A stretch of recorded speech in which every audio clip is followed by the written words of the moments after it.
Here at Northeast, in the Imaging Sciences programs, we have Diagnostic Medical Sonography, which is ultrasound on patients, and Radiologic technology, which is X-rays, CT, operating room, MRI, interventional radiology. This field is very hands-on. You hit the ground running day one. So you need to have that hands-on experience to be able to really understand the patient and the state-of-the-art technology. Our teaching style is a lot of active learning. We like to do group work, reflection, and incorporate clinical experiences.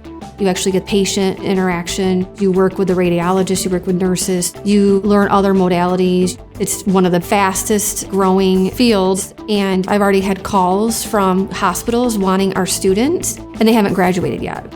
They will always need X-ray techs, sonographers, and you can go anywhere in the world with this. So being an active listener, being compassionate, and having that knowledge will make you successful in your field.